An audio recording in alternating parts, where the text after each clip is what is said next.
beautiful people. It's Kelly Wilkins here from My Self-Reliance, back with another Coinda Community Connection. This is where we are every Tuesday night at 8 p.m. with amazing topics and amazing Australians doing amazing things. So this is your first time joining us. Thanks for watching and being here. And you're probably watching because you love the topic that we have tonight. So before I introduce our special guest speaker, just to let you all know, we do have our summit coming up. We are less than 2 weeks away from the beginning of our summit, starting the 17th of July. We're having 20 speakers over 10 days. So Monday to Friday at 12 p.m.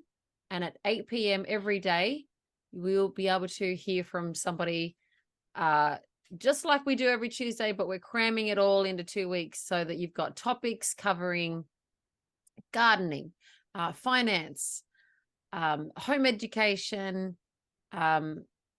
We've got earth energy tools. We've got experts in health and DIY natural remedies. We've got so many topics to suit all different interests, and you're going to love it.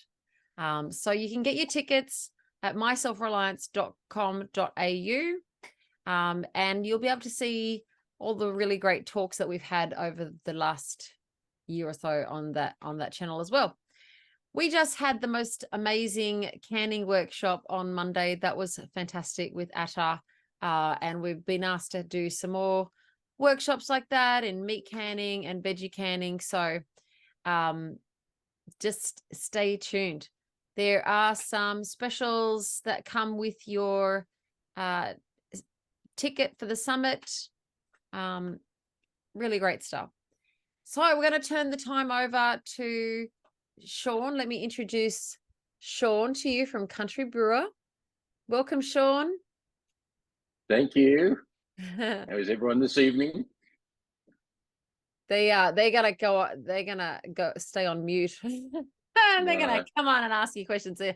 So this is Sean from Country Brewer, and a lot of you might already know Country Brewer, but I actually we met Sean at a good friend of ours' birthday party and out at Orange. And when I found out that Sean has a business all about DIY, making your own cheese, your own brews, and curing your own meat, I thought, wow, my guys are going to love this topic. So thanks for coming on tonight, Sean. No problem. So let's start at the beginning and tell everyone basically what is it that you do? What can people find when they come to a Country Brewer store? Right. Well, look, initially we started just with homebrew supplies, so beer making. And the way I got into it was like everyone else, bought Dad a starter kit for Father's Day that he never used. So I got a hand of that and started as a hobby. So we set up the business doing that, but we sort of realized very quickly that most brewers are hobbyists. They like experimenting. They like doing this and that. So we wanted to, make some cheese just because we're interested in doing that sort of thing. So we had to get a kit in from the US to do so. So basically we figured if it was that hard to get and we enjoyed doing it, there would be a market here for it. So we started to develop our own cheese making, and it sort of went from there. So we did some cheese making, then we started doing curing your own bacon, and then roasting your own coffee and making sausages or jerky and all those sorts of things. So it just expanded into a world of, look, well, you can make your own kefir, these days, or your own yogurt. So we've got a lot of little areas that include a hell of a lot more people than how we started with just the brewing. It brought a hell of a lot more, actually brought a lot more women in, which is good. Women actually are the best brewers too, just quietly. So because they actually read the instructions, unlike the men. But yeah, so it's we service a hell of a lot of people in a lot of different demographics because we do a lot of these little things that have been done for 100 years, and Mm. all of these sorts of things are starting to come back. They are starting to come back. That's Mm, right. Creating your own at home. So mm, what are some of the benefits of making your own? And so my only experience with making your own is my brothers got together when I was young and they decided to make their own ginger beer. And right. so that was a lot of fun. They put the lid on and let it brew, and then a couple of days later burst the whole thing and created a Hmm. huge mess. Um, and then tried to sell it to the cars as they pass, put up signs and buy our ginger beer kind of thing. Hmm. So so as you say, it can get a lot of fun. But I don't drink beer, and I haven't thought of making my own cheese. But tell us about that process and why would someone want to make their own? What, beer or cheese or Oh, it's for anything. yeah. Okay, well, beer. 20 years ago, it used to be cost. It is considerably cheaper making your own, Mm. especially these days. I think you go into the city and they'll charge you anything up to $15 for a skin of beer. Well, for $50, I can make 2.5 cases of beer. Oh, But that's not really the focus of most of the brewers because what we're doing, we're making beer that was pretty much like all these craft sort of beers, and that's the explosion of craft beers was the sort of things that we were doing all along. So even though they're saving money, they prefer the beer that they have. There's no preservatives in it. The yeast is still suspended in the beer, so it's actually considerably better for. Not that alcohol's ever good for you, but you pull up a lot better the next day. The fact that yeast is still throughout the beer is replacing the vitamin B that the alcohol actually takes away. So oh, if you're a beer drinker, it's much better for you, save a lot of money, but you could literally make beer for the rest of your life and never make the same thing twice. wow. There's just an enormous selection of, and look, we might have, 50 different concentrates, but each concentrate you can make 100 different ways with different additives and things. So people experiment, and that's what they love. Mm. They, trying different recipes. I don't drink myself, as you would have noticed when Yeah, we're out there. yeah. People find that a contradiction. But when as I said, I got this starter kit that was sitting in my dad's garage doing nothing, and I got into it as a hobby. Entered some competitions and won, and all this sort of thing. So the process of it, like anything that you make yourself, you get a certain amount of satisfaction out of doing it. When you go onto the cheese, it's exactly the same. Don't you have to There's you taste as you still get the go though? same. How do you know you make it a good? Don't you have to Oh, taste it? look, when I say I don't drink, I if it's 40 degrees and someone offers me a beer, I will drink it and with quite happily. But unlike most, I don't miss it. I haven't got any beer in the house as such. It was always a hobby for me. Yeah. Um, I'm and plus I'm silly enough without alcohol. I don't need any help in that area. So it's I'm not against it. I'm not I haven't got any high moral standing because of alcohol by any stretch. It's just that you know you give me a nice thick steak and pour me a beer and I'll love it. But yeah, it's not my go-to. Right. You know, so when you're going to things like making the cheese, it's exactly the same satisfaction. I don't know if you really have the sort of savings that you would by making your own cheese, but you then can experiment and do some unique things and make something quite special. You know what I mean? Mm. Without any of the chemicals or shortcuts.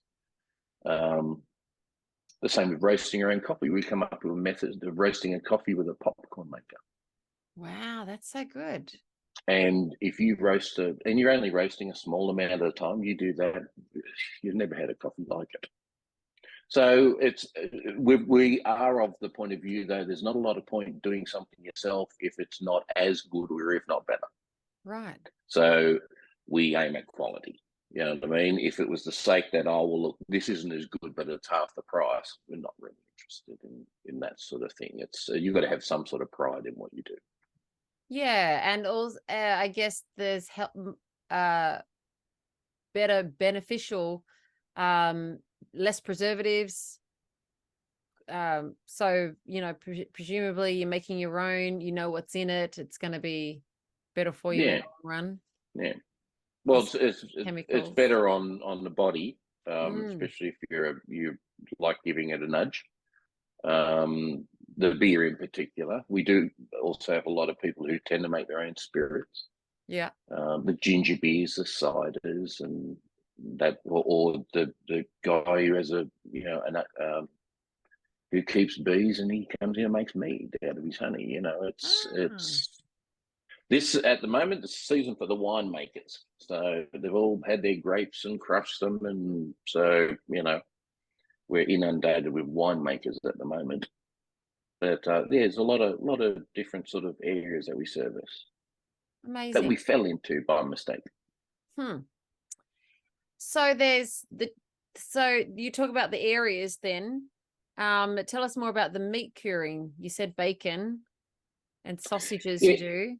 yeah, we have a lot of spice mixes for sausage. That's relatively simple. You can put a blend of any, whether you choose to mince your own meat or buy mince and do blends of pork, beef, or lamb. So we've got a lot of spices, but we do have a couple of mixes where we actually cure bacon.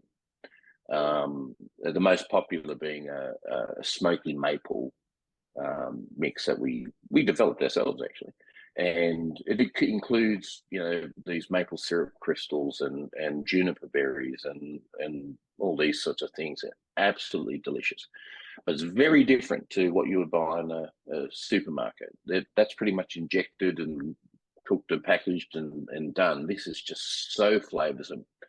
It's drier, but you really, it's just I'm 10 kilos heavier because of it. It's just too good.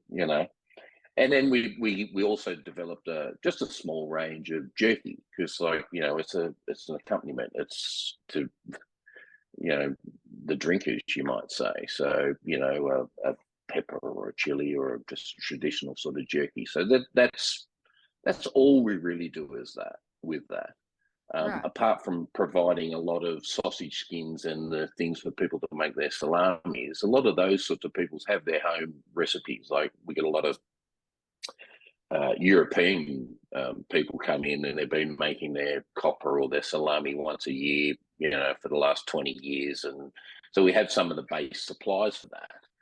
But yeah, limited as far as ingredients because it's normal things they have around the house that they make these things from. Yes. They'll Right. go buy a cut of meat and treat it with salt and this and that. They need a skin to put it in, and that's all they need from us. But there's little bits and pieces. So let's talk about the cheese then. What would a cheese kit look like? What would I need to start with? Depends on what sort of cheese you want to make. Ooh. The simplest cheese to make would be a ricotta or mozzarella. Mm-hmm. And that's just a good one to start. It's a very simple cheese to make. In essence, you put uh, some vinegar in warm milk, it curdles. That's pretty much all ricotta is.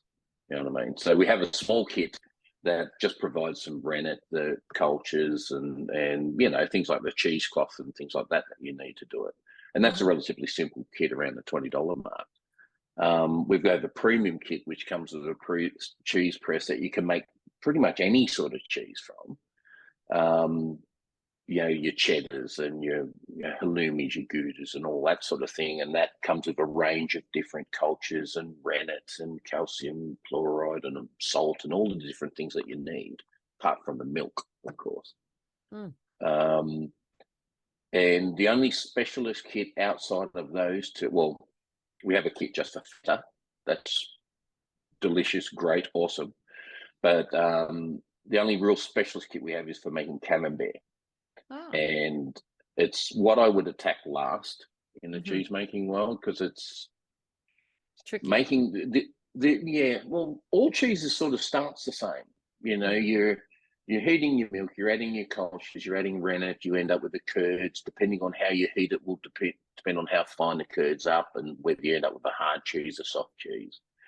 The tricky part about camembert is once you've made this hockey puck looking piece of cheese, you then mature it in a container in the fridge. So the mold grows around it and you're turning it each day, and the mold actually ripens the cheese from the outside in.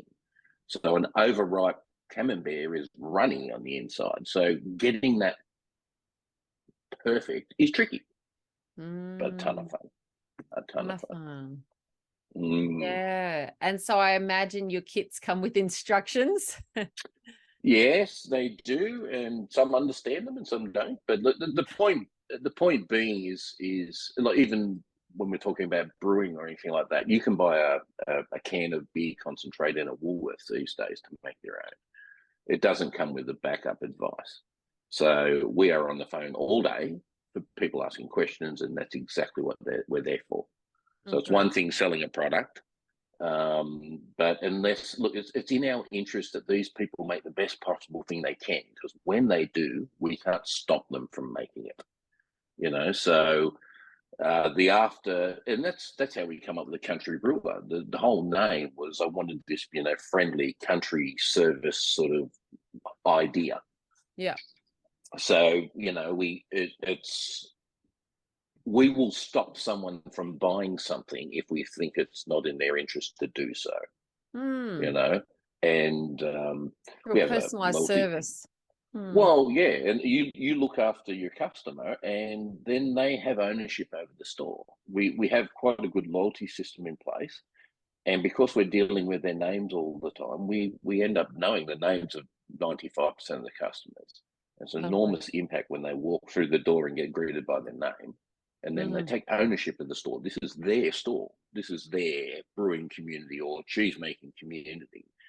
It's I've had worse jobs. I stand around talking about making beer for a living or making cheese for a living. It's I shouldn't complain. I do a lot, but I shouldn't complain. So Mm. where are your stores and how many do you have? And before you answer that, how long have you been doing this? When did you start your first store? 24 years in October it'll be. Brilliant. Our first store was at Thornley, Mm-hmm. and we opened up in October of '99. And we Mm-hmm. started with very little.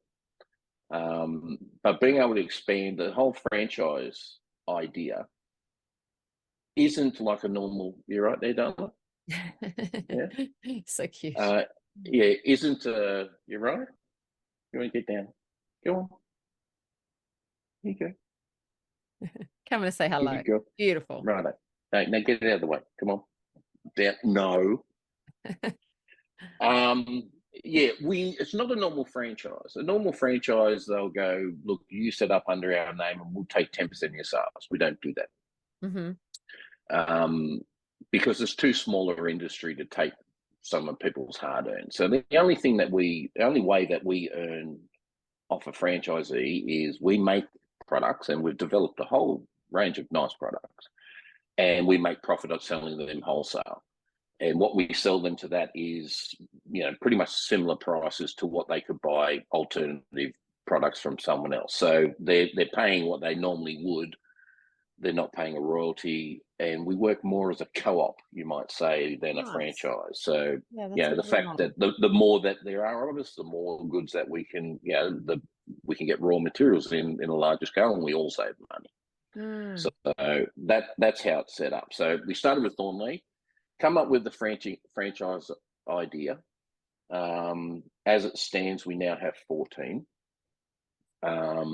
So Thornley, unfortunately, is no longer there. The place we were in got demolished. Mm. So Prospect, Blacktown is our head office. In Sydney, we've got one at Kingswood and Richmond. Mm-hmm. And then out west, we have Mudgee, Bathurst, and Orange. Up north, we have Port Macquarie and Coffs Harbour. We have 2 in Brisbane, 1 in Adelaide. There's 1 more. Oh, Hewidenville, Tasmania, which is a Tasmania. beautiful part of the world. Yes. Absolutely gorgeous part of the world. So for some reason, we haven't had anything go into Victoria, but again, we have to have an interested party say, oh, look, I wouldn't mind doing a brew shop, but these guys have the advantage of learning from all the mistakes that we've made in the past and us advising them how not to do them again. Mm. So, starting a home, any sort of store, if you're got a model in place that has proven to work, it's much easier for these guys to be successful.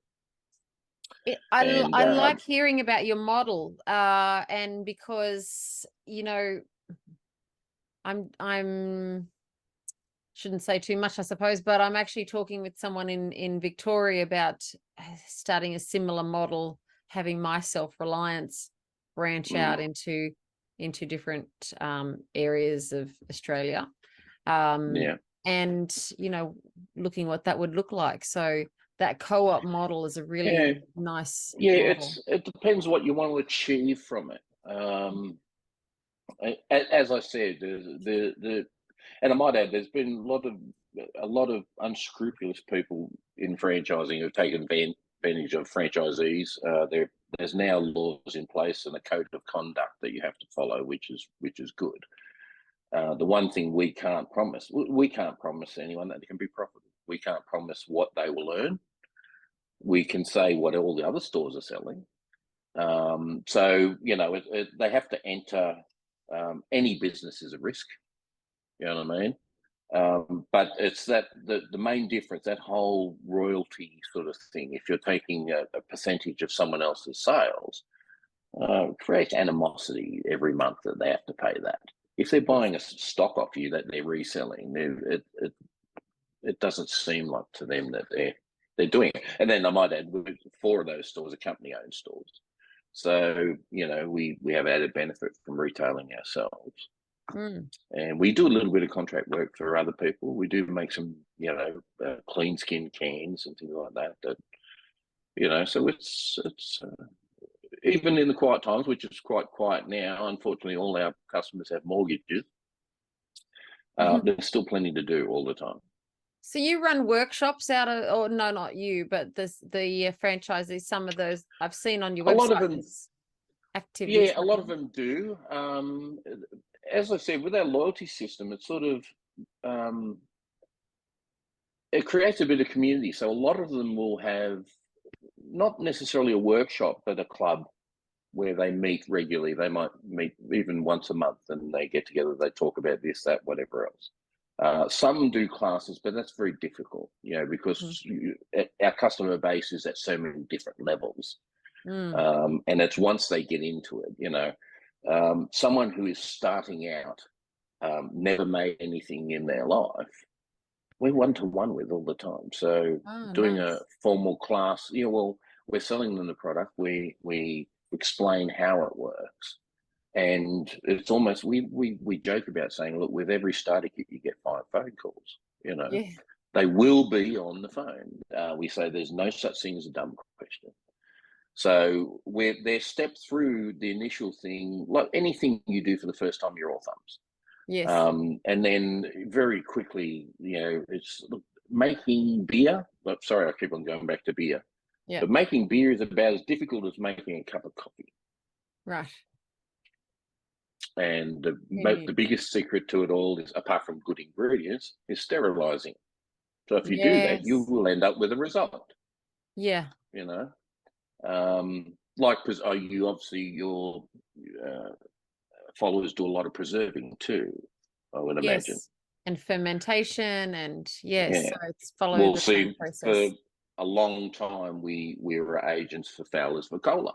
Which are a lot of the preserving jars and things like that. Yeah. Fowler's almost went down, but my father's grandmother used to use Fowler's Vicola, and the popularity of just waned. And then suddenly we have all these cooking shows and things like that on TV, and Fowler's Vicola have exploded. The amount of people who are now preserving because of these things that they see on TV, and I suppose people like yourself. it's promoted a lot more, and it brought them back from the brink to the point where they can't get stock quick enough. Do you You know, stock those jars now then? Do you have preserving jars? I had to get rid of them because look, we still have some stuff as far as preserving is concerned. So we have things like fermentation crocks for doing kimchi and things like that. But we had a lot of problems with supply. That's been our biggest issue in the last 2-3 years. I might add every business. COVID sort of killed a lot of things, mainly in the way of freight. So everything's more expensive to bring in. Then you find wholesalers not bringing it in because they can't afford it. And then there's people like us who literally just can't get supply. And with the Fowlers, they were that popular and then couldn't get supply that 9 times out of 10, we just couldn't provide the things that people want. And that's not a good look for us. We're promoting a product and then can't supply it. And it's not isolated to just the preserving sort of stuff. It goes for every product I've ever had. Like getting supplies the bane of my existence. Yes. Yeah. We can understand that exactly. Major challenge. Yes. And now, we're into, because, my channel's all about food preserving. That's the name of the game. So, we're all about trying to get the best meat and the best, so that we can preserve and so forth. If you want to make nice cheese, get a cow. I get a cow. Actually, absolutely, yes. Absolutely nothing better than making cheese from raw milk. And the cheese that is made raw from milk. The stuff that's made in Europe from raw milk is illegal to import into Australia. It all has to be pasteurized. And if you have a cow, you can make the best cheese in the world. Or a goat. Or a goat. This is true. If you like goat's cheese. If you like goat's cheese, yes. It's very but I have heard there is just about as expensive or as a sheep. Or yes, this is right. Whoever said that. Almost as expensive as a cow. Goats can be.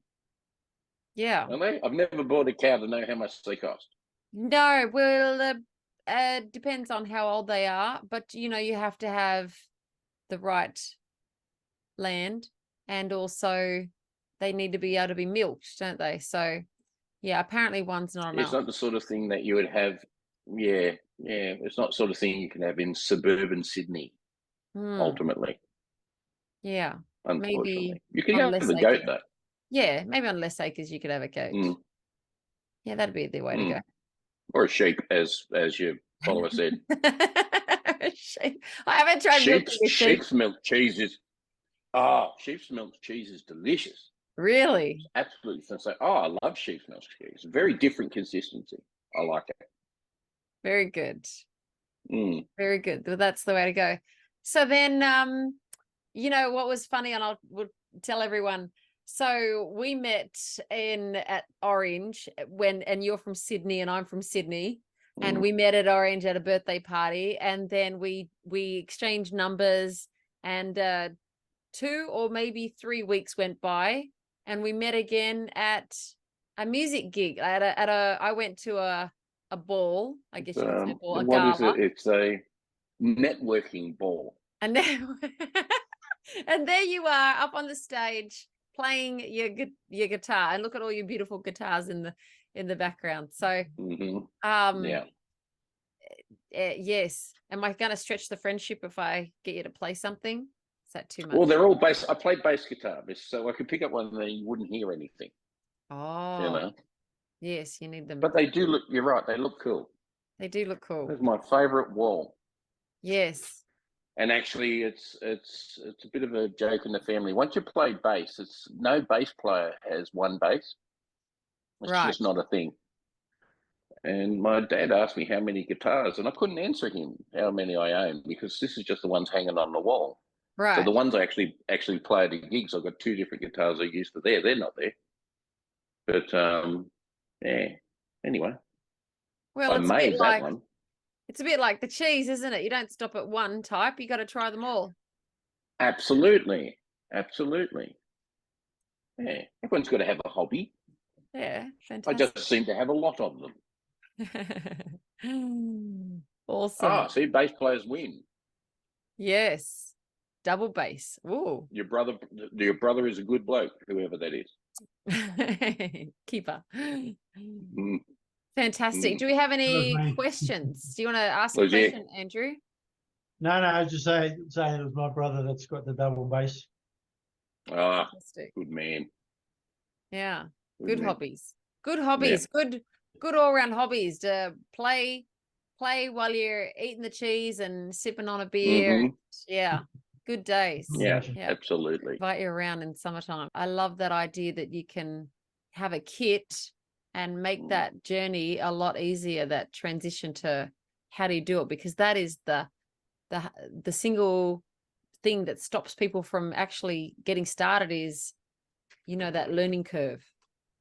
Yeah. Yeah. So if you can make that. Yeah, well, they're very vital. As I said, when we tried to do it ourselves, there was very little in Australia that we could get. I don't know.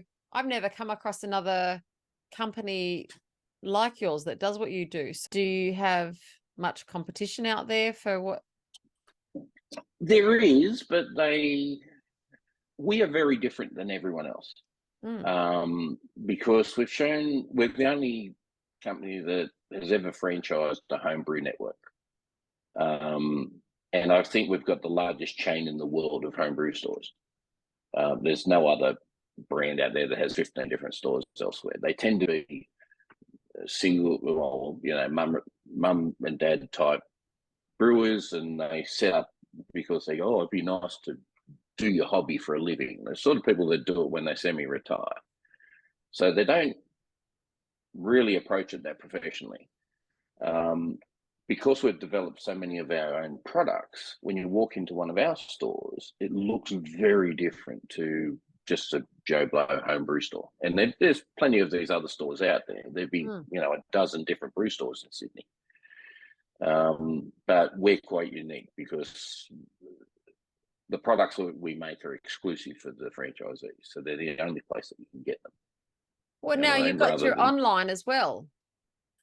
No, well, that's getting it off us, So you just can't walk into any brew store and find our product. These things are exclusive to us. Yeah. Where every other brew store just looks the same because they all carry the same coopers or whatever is available from the wholesalers. So, we've got so when I say there's competition, yes, there's plenty of competition, but we've sort of carved out our own little niche of what we do. You know what I mean? So we could have another store next to us and be quite happy because we're selling our own product, and that's what it's about, Nice. Andrew asked about apple cider vinegar making kit. Is that a? Oh, I haven't had cider mothers for ages. I wasn't able to get them. You normally can buy a mother, which is pretty much just the fungus, or you might say, that you can put in the wine, but they really haven't been available. COVID, unfortunately, tend to kill a lot of these little sideline products that you only sell one or two of a year. And they're the first things that these major suppliers got rid of because, they were just tying up stock, or they were getting old, or whatever. So time to time, we have been able to get vinegar mother is what you want to find if you Google that for your people. That's great too. It's really easy. Literally just cheap wine and you make beautiful vinegar or cider. But we haven't been able to get it for a long while now, unfortunately. I'm going to bring up your website so people can take a look at that, what that looks like. So this is your homepage. So talk us through. Well, that actually changes every time you click on it. So I put new products there that it'll just go over. So you can see on the left-hand side there all the different categories of things that we do. Yeah. A lot of it is still brew based, whether it be beer, some wine, ciders, ginger beer, or even all the distillers that do spirits and things like that. But you'll see there that, you know, the jerky and the cheese and all that sort of thing is what the majority of the things we actually mail order. We don't mail order a lot of home brew stuff. Most of the things that go out via post are cheese making or sausage making here. Oh, okay. It's really easy. Well, it's not bulky. It travels really well. And it's things that aren't readily available. Every city in Australia has a home brew store that they can go to get something, but there's not very many places that you can get cheese making. Right. So our website, you know, generates a hell of a lot of orders just for cheese or jerky or, you know, actually the yogurts. We've got four. We've got 4 different varieties of yogurt, which is incredibly popular. The only thing we haven't really been able to master, we get a lot of people trying to make yogurt from coconut milk or coconut cream. And I find it virtually impossible. But, you know, I know it's the people that I suppose vegan, people who don't want to use milk itself. Yes. There you go, cheese kits. So, yeah. So you see there, we've got a feta and mozzarella ricotta. They're very simple. They would be something I would suggest for someone to start out just to make something simple. Yeah. They're quite easy. It's not enormous expense. And as I said, every cheese sort of starts off the same way. It's how you treat the curds after that initial stage is depend on what you end up with. You can see that the premium kit is a considerable, you know, outlay, but it's quite extensive as far as the things that we included, and more so the cultures. So there's a culture pack in there with a dozen different cultures to suit all different types of cheeses. You know, so there's a culture to make things like cheddar and all that, and then the things to make feta you can do with that kit as well. The only thing that the premium kit doesn't do is the camembert blue, camembert/blue cheese, which we've got a separate kit for that. Right. But that's the one I'd attack last. I reckon these Greek feta, I reckon that'd make a good present, a birthday present for, you know, a kid or an absolutely. auntie. Yeah. Well, we send out a lot of them at Christmas. Yeah, I can imagine. That's awesome. Yeah. So does great. nothing for my figure. No, I can imagine. It's a necessary though.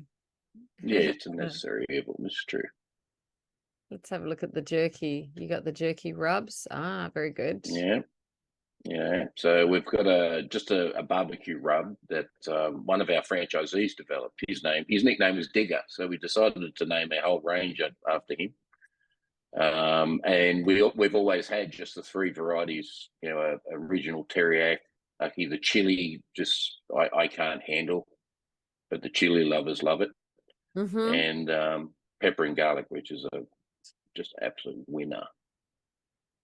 Awesome. So we've got 2 different bacons. I spoke of the smoked maple, but we've also got what we call Carl's, and we seem to name all our products after old ex-employees or something. Carl was a guy that worked for us, and he put this recipe together, so we named it after him.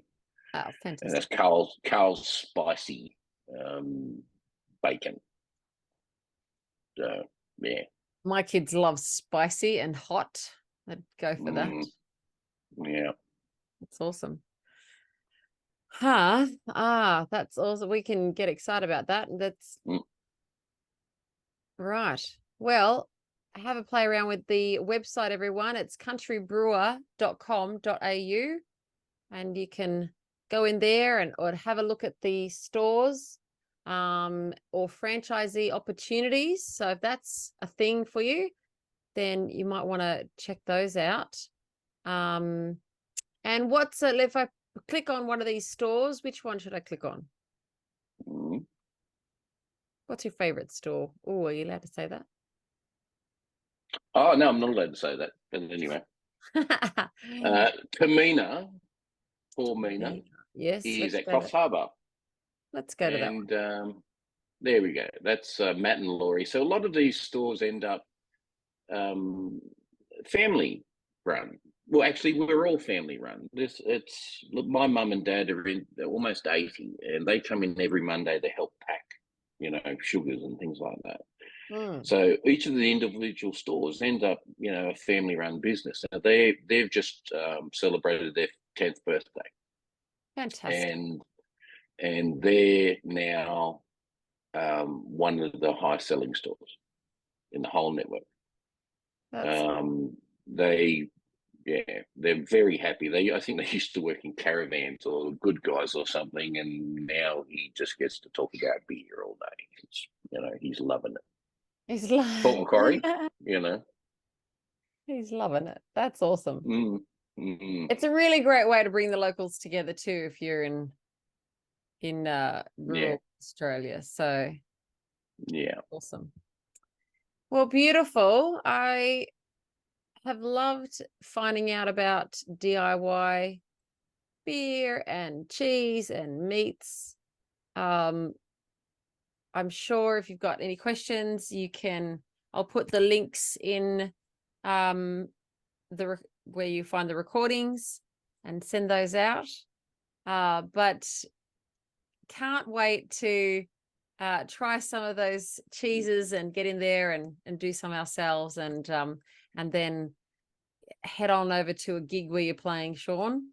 So absolutely. tell us about your band. The band's called Classic Oz, and we specialise in music that I grew up with. So everything from Cold Chisel to Dragon and I can't off the top of my head, Mondo Rock and all these sort of wonderful Australian classics. We play around about all over the place. I think everywhere from Penrith out to Cronulla, basically. So, and it's a lot of fun. It's it's my sanity. Brilliant. And if anyone wanted to contact you about hiring your band, do you want to put a link or contact in the chat? Yeah, absolutely. You can find us on Facebook anyway, just as Classic Oz. Classic Oz. Yep. OZ. Yes, but we'll put a link down there, and we tend to post when the next gig is coming up too, so we'll get a whole lot of you along. Super. That's awesome. That's awesome. Well, thank you so much for joining us tonight and educating us and enlightening us, and I think inspiring. So it's been fabulous to have you. Yeah. That's great, Sean. No problem. Thank you. Yeah, got a fantastic range of products there. Very interesting. Yeah, as I said, it hasn't. I used to be skinny. But anyway. Look, but if you're going to go one way, you to might as well go happy, right? Yeah. That's exactly right. Yeah. We were going to eat cheese one way or the other, and it's better to eat it if you've made it yourself. That's what I reckon. Absolutely. But come back again just next the pride Tuesday. in doing something yourself, as I said. Yeah, that's right. DIY it. That's what we're all about. It's self-reliance, and it means that you don't have to worry about if it's going to be there on the shelf, right? You can create it yourself. Yeah. Oh, hang on. Quick question, because I was going to say about next week. I'll come back to that. How long can you keep the cheese that you make yourself? Depends on what you make. Something like Camembert obviously will ripen in a month, and it goes too long, it goes over ripe and runny. Something like cheddar you can age for years. You know what I mean? So it is all over the place. But you make a proper cheese and cover it in wax, and then store it in a relatively cool sort of area. We were talking about years that they age cheeses. So it's not a problem. The soft cheeses, your fetas and things like that, you make them and eat them. Yes. You know what I mean? So, but hard cheeses, your cheddars and things like that, it's endless. Excellent. That's what I love to hear. Good food we can come back to time and time again. Yeah. Wonderful. Well, stay tuned for next Tuesday. We have the beautiful Olivia Broadhead, who's coming on to share. She's a life coach and a manifestation coach, and she's a wonderful person that you're just going to want to meet. She knows how to help you to bring things into your life that you've just been wanting to have happen. She's magic like that. Been doing some work with her and manifest all the good things that you want to come towards you. So that's what we're talking about next Tuesday. So see you all back here at 8 p.m. on Tuesdays on Zoom, same bat channel, and have a good week in the meantime. Thanks, Kelly. See you, Sean. Thanks, Thank Andrew. you. Loved it. Thanks, Have Sean. fun. Welcome to the My Self-Reliance Expo. It is a wet, rainy day in April, but we are having the best time.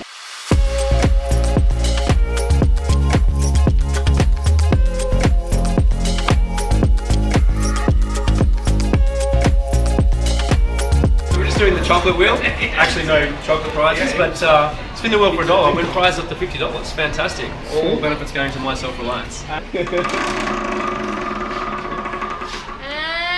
3.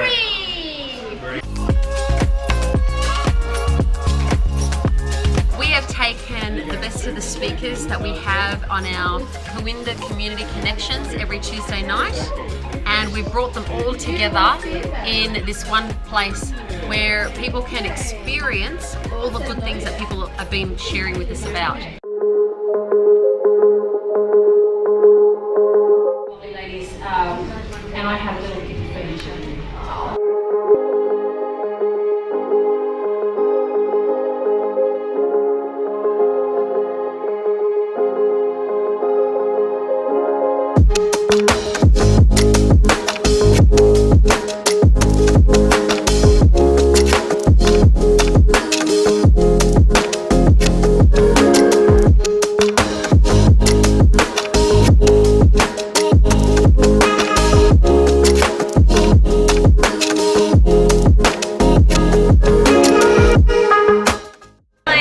I'm Natalie, and I just made these homemade candles just the last couple of days.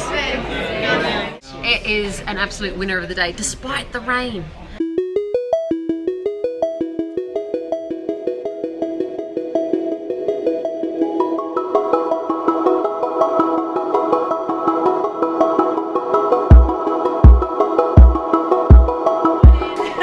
Reporting for Team Kelly here. She does amazing work. Loving it.